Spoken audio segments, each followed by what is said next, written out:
नहीं नहीं नहीं नहीं बॉस, नहीं, मैं राजा नहीं हूं, राजा बनना भी नहीं चाहता हूं। मैं राजा के अगेंस्ट हूं, कॉन्सेप्ट के अगेंस्ट हूं। राहुल गांधी और तेजस्वी यादव चुनाव आयोग पर आक्रामक हैं और एक तरह से कहा जा सकता है दोस्तों, दोनों जिस तरह से चुनाव आयोग पर प्रहार कर रहे हैं, अब आर और पार की लड़ाई हो गई है। जो तेजस्वी यादव के साथ हुआ है या वो जो दावा कर रहे हैं, इसके बाद विपक्ष के पास सिवाय सड़क पर उतरने के और कोई विकल्प नहीं रह जाता। तेजस्वी यादव ने दावा किया है कि उनका नाम वोटर्स लिस्ट से गायब है। सही सुना आपने, यह दावा तेजस्वी यादव कह रहे हैं। वो बाकायदा प्रेस कॉन्फ्रेंस में अपना एपिक नंबर दिखाते हैं, उसे ऐड करते हैं, बार बार ऐड करते रहते हैं, डालते रहते हैं, उसका कोई फर्क नहीं पड़ता है। और दूसरी तरफ राहुल गांधी, वो कह रहे हैं कि मैं चुनाव आयोग का पर्दाफाश करने वाला हूं कुछ दिनों में, और उस पर्दाफाश से चुनाव आयोग की नींव हिल जाने वाली है। जाहिर सी बात है, नेता विपक्ष इस तरह का दावा कर रहे हैं, हमें उसे गंभीरता से लेना चाहिए कि आखिर वो ऐसा पर्दाफाश क्या करने वाले हैं। मगर सबसे पहले देखिए तेजस्वी यादव के साथ क्या हुआ। यह अपने आप में कल्पना से भी विचित्र है कि जो व्यक्ति बिहार का अगला मुख्यमंत्री हो सकता है, उसका नाम वोटर्स लिस्ट से गायब है, जैसा कि तेजस्वी यादव दावा कर रहे हैं।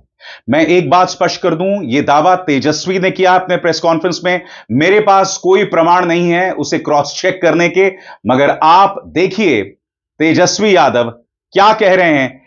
2 मिनट का क्लिप है जिसमें पूरा जो है खेल आपको दिखाई देता है, देखा जाए।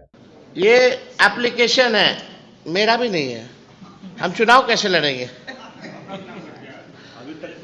अभी तो देखिए, ये चुनाव आयोग का एप्लीकेशन है और मेरा ईपीआईसी नंबर हमने इसमें डाला है।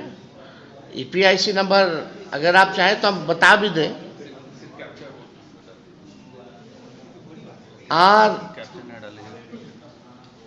RAB 2916-120, इसमें एक कैप्चा आता है।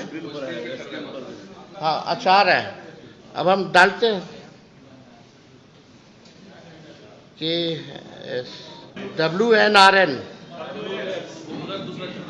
अच्छा, उसमें दूसरा चल रहा है।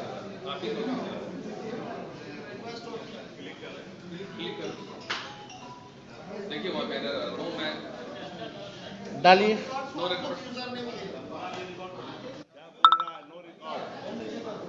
आप देखिए, डालो।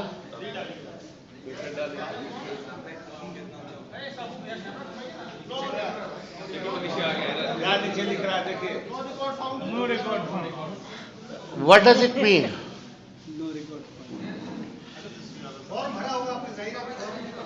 हाँ भाई, चुनाव लड़ने के लिए आपको बूथ वोटर बनना चाहिए, बिहार का वोटर होना चाहिए, तब जाकर के आप चुनाव लड़िएगा। नहीं, मेरा तो यहाँ है, दीघा के वोटर हैं, दीघा विधानसभा वेटनरी में। अब जब चेक करना, जब मेरा नहीं है तो यही ताजुब लगेगी ना। चुनाव आयोग ने अपनी प्रतिक्रिया दी है और कहा है, हमारे संज्ञान में आया है कि तेजस्वी यादव ने एक शरारतपूर्ण दावा किया है कि उनका नाम ड्राफ्ट मतदाता सूची में नहीं है। उनका ड्राफ्ट मतदाता सूची में क्रमांक 416 पर दर्ज है, इसलिए यह दावा कि उनका नाम ड्राफ्ट मतदाता सूची में शामिल नहीं है, झूठा और तथ्यात्मक रूप से गलत है। ईपीआईसी नंबर नहीं बदलता है, कैसे बदला है, क्या बदला है? अगर मेरा बदल सकता है तो ऐसे कितने लोगों का ईपीआईसी नंबर बदला होगा? ये तो विषय है।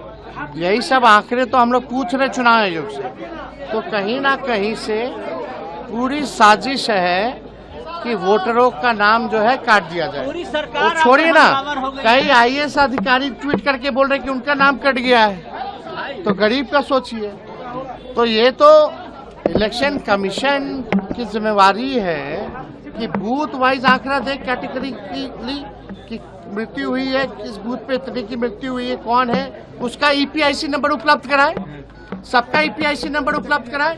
तो आज मेरा पूरा प्रेस कॉन्फ्रेंस जो था ईपीआईसी नंबर को ही तो लेकर के था और डिटेल्ड को लेकर के था कि मृत्यु हुई है तो क्यों बुकिंग की हुई है, उसका ईपीआईसी नंबर क्या है, उसकी बूथ संख्या क्या है, कोई अगर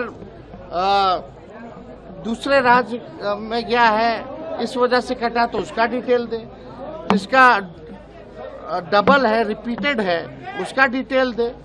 तो ये तो बताना ना पड़ेगा इलेक्शन कमीशन को। पूरी सरकार तो छुपा क्यों रही है? पूरी सरकार आप पर हमलावर होगी, बोल रहे हैं कि उनको अपना नाम भी खोजना नहीं आता है।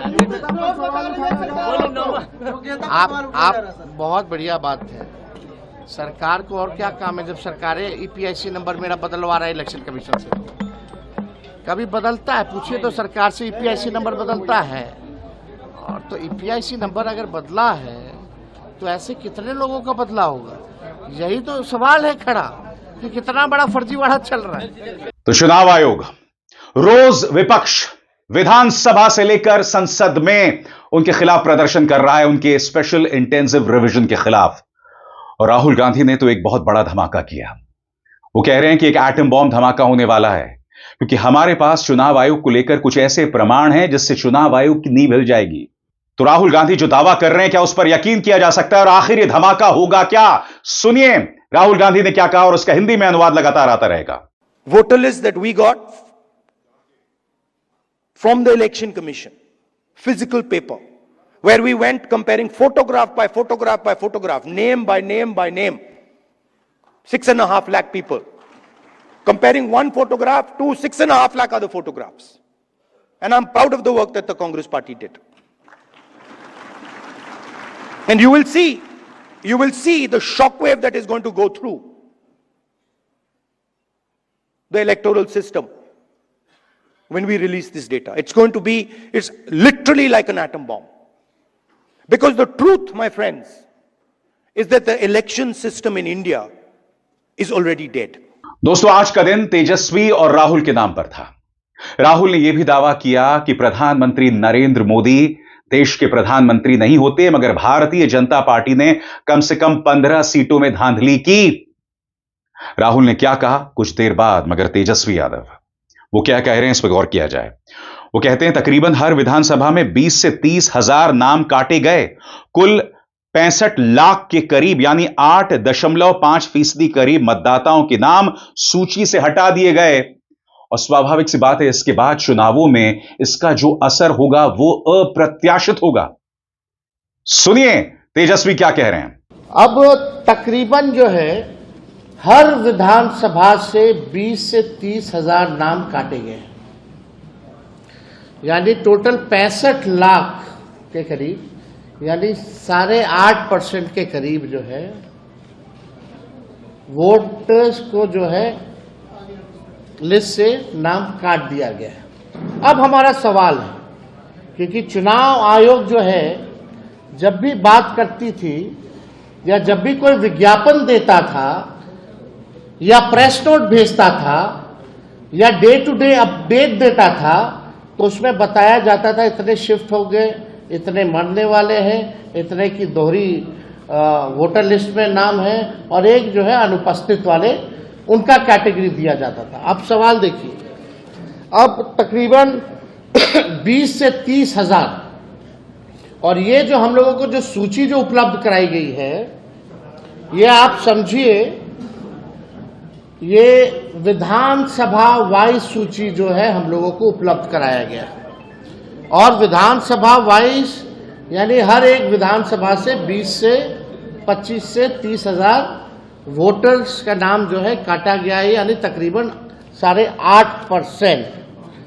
और इसमें चुनाव आयोग ने चालाकी और साजिश करते हुए इसमें ना तो बूथ का नाम दिया है, ना वोटर का पता दिया है, और सबसे महत्वपूर्ण जो मतदाता का ईपीआईसी नंबर दिया, ताकि उसे हम इनका तुलनात्मक अध्ययन जो है, विश्लेषण जो है नहीं कर पाए। यानी चुनाव आयोग की चालाकी है, कहीं वोटर का नाम मतलब जो वोटर का पता नहीं है, बूथ का नाम नंबर नहीं है, और ईपीआईसी नंबर जो है वो नहीं है, ताकि हम जो है पता कर सके कि कौन लोग हैं जिनका नाम कटा, यानी चोर के दाढ़ी में तिनका, यानी छुपाया जा रहा है। और सबसे महत्वपूर्ण बात, ये पूरे कैटेगरी में आप बताइए कहां कौन मरा है, कितना मरा है, केवल नंबर बता दिया गया है। कौन से बूथ का आदमी जो है रिपीटेड है या शिफ्टेड है या डेथ हुआ है या उसका ईपीआईसी नंबर क्या है, ये इस लिस्ट से कैसे पता चलेगा? ये चुनाव आयोग तो पूरी तरीके से गोदी आयोग हो गया है। और जाहिर सी बात है दोस्तों, अगर तेजस्वी के दावों में दम है, अगर राहुल गांधी जो तमाम बातें कह रहे हैं उनमें दम है, तो विपक्ष के पास अब वजूद की लड़ाई है। क्योंकि यहां पर साफ तौर पर उनके राजनीतिक खात्मे की जमीन तैयार कर दी गई है। उनके पास सिवाय सड़क में उतरने के कुछ नहीं बचा है।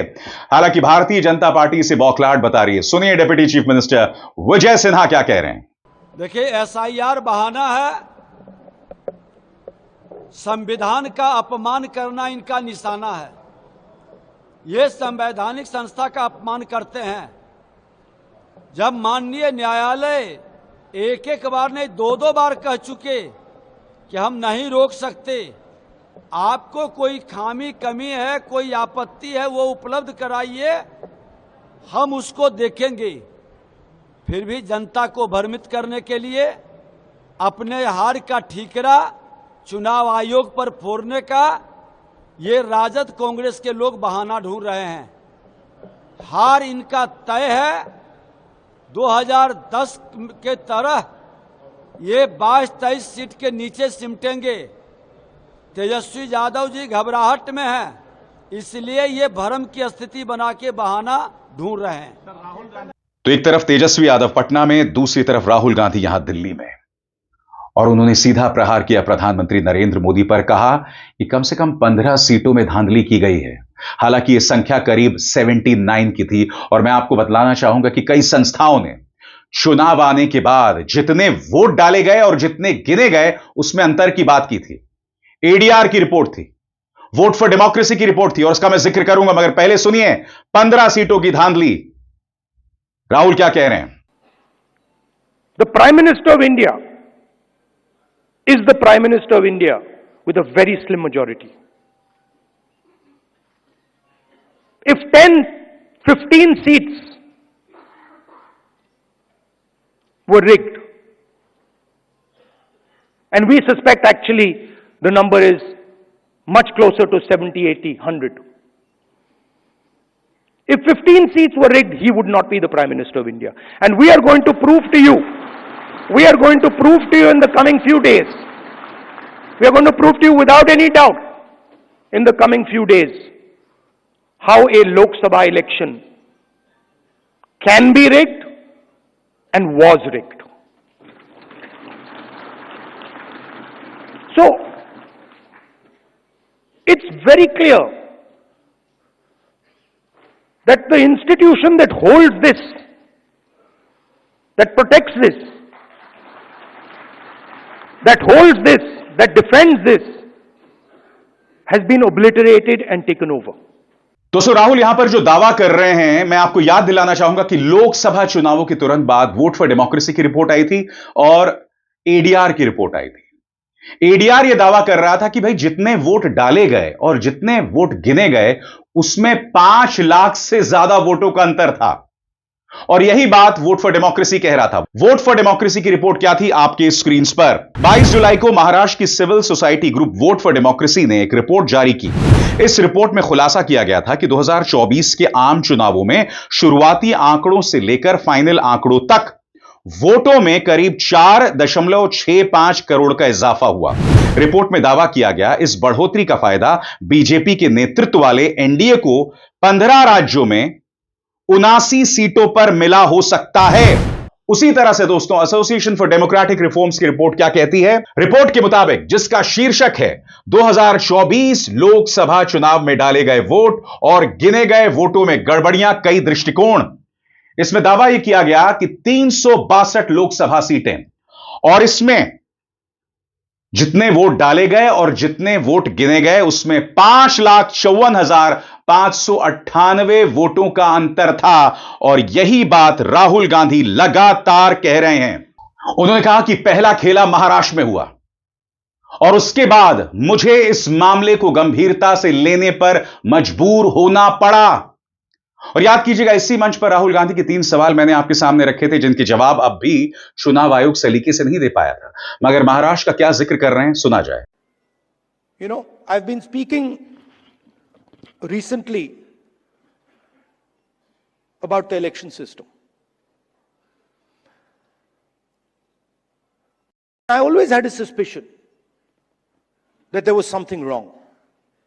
Right from 2014, I had a suspicion that there's something wrong. Something does not add up. In fact, I'll even go further. I had a suspicion in the Gujarat Assembly elections already. Okay? This ability to win sweeping victories.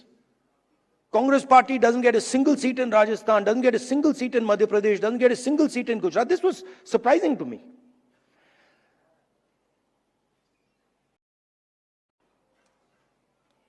And it went on for some time. There was a conversation.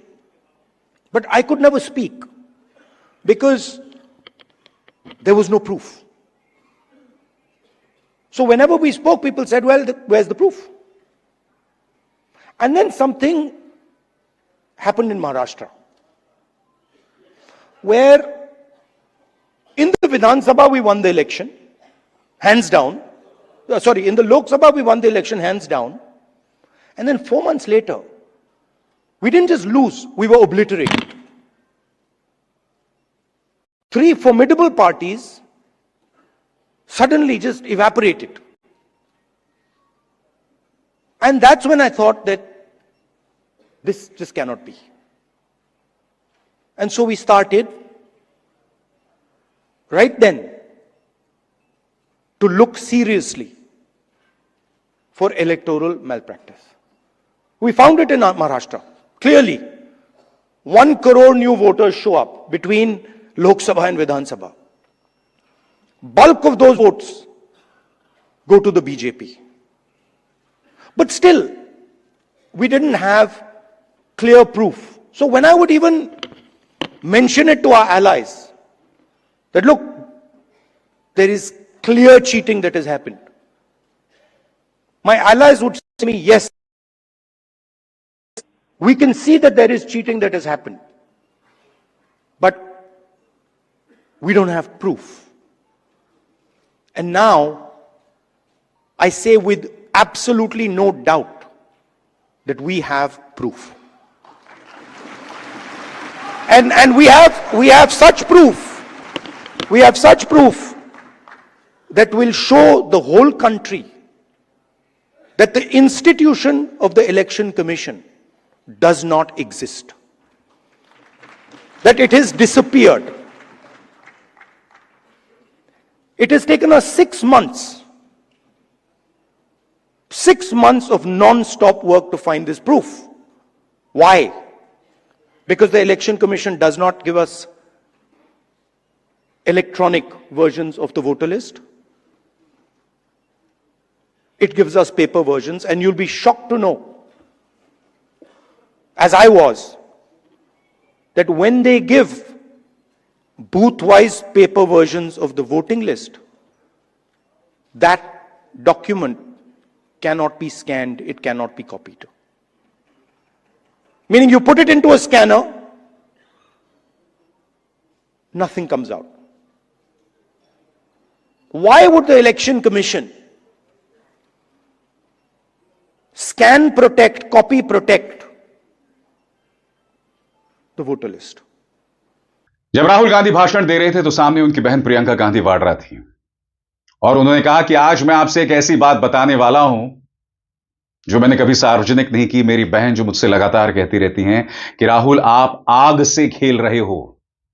उन्होंने कहा कि मैं आग से खेलूंगा क्योंकि एक ना एक दिन इसी आग में मुझे मिल जाना है और मैं कायरों से नहीं डरता। जाहिर सी बात है, प्रहार सीधा भारतीय जनता पार्टी पर था। Yesterday, my sister said to me, now, personal बात है तो बोलनी नहीं चाहिए, मैं बोल देता हूं, नहीं माफ करूंगा. She said to me, Rahul, you realize that you're playing with fire.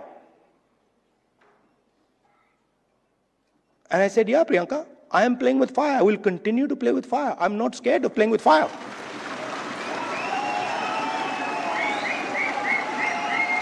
I have come here. Look, I am eventually, like most of you, I'm going to end up in the fire. Right? So what is the problem playing with the fire? My family has taught me that. My family has taught me do not be scared of cowards. My family has taught me that the most cowardly thing you can do ever is be scared of a coward. Right? And that's who we are dealing with. You please understand. That's exactly who we're dealing with. And my sister will tell you.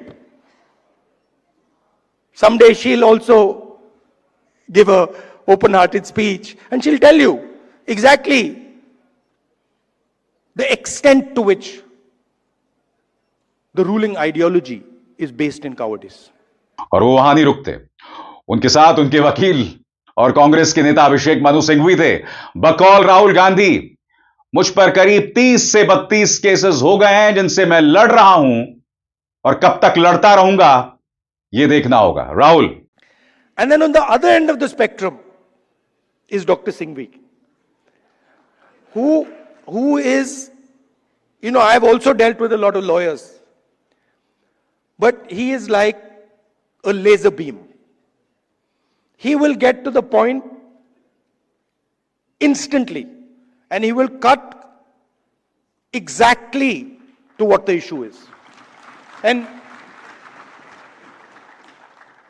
I've lost count, but I think somewhere around 30, 32 cases. And so I discuss, these cases with him. And it's very refreshing because it's literally, Dr. Singhvi, what do you think? And in 30 seconds, he's told me everything I need to understand has been delivered to me in 30 seconds. Rahul ने यह भी कहा कि मैं राजा के खिलाफ हूं. मेरी सोच राजा या राजसी ठाठ भाट के खिलाफ है. और स्वाभाविक सी बात है, यहां पर वो प्रहार किसी और पर नहीं, प्रधानमंत्री नरेंद्र मोदी पर कर रहे थे. और जब उन्होंने कहा तो जो सभाघर था वो ठहाकों और तालियों से गूंज उठा. सुनिए उन्होंने क्या कहा. नहीं बॉस, नहीं, मैं राजा नहीं हूं, राजा बनना भी नहीं चाहता हूं. मैं राजा के अगेंस्ट हूं, कॉन्सेप्ट के अगेंस्ट हूं. तो एक तरह से कहा जा सकता है दोस्तों, आज का दिन बहुत अहम रहा क्योंकि राहुल और तेजस्वी दोनों ने जमीन तैयार कर दी है चुनाव आयोग पर प्रहार करने की. तेजस्वी जो दावा कर रहे हैं वो तो बहुत शॉकिंग है कि उनका नाम ही वोटर्स लिस्ट से गायब है. अगर ये बात सही है तो स्वाभाविक सी बात है वो चुनाव भी नहीं लड़ पाएंगे. राहुल गांधी ये कह रहे हैं कि अब वो आने वाले दिनों में चुनाव आयोग को एक्सपोज करने वाले हैं. और कई लोग कह रहे हैं कि यह जमीन तैयार हो रही है बैंगलोर में, वहां पर बड़े पैमाने पर यह किया जाने वाला है. किस तरह से हम नहीं जानते, हमें इंतजार करना पड़ेगा. क्या यह एक्सपोज है अगले 2 या 3 दिनों में आने वाला है, इंतजार करना पड़ेगा. और हर बार की तरह चुनाव आयोग से उम्मीद की जानी चाहिए कि वो पारदर्शिता से जवाब दे. मगर आप जानते हैं चुनाव आयोग क्या करता है, क्या करता आया है और आगे भी क्या करता रहेगा. अभिसार शर्मा को दीजिए इजाजत. नमस्कार.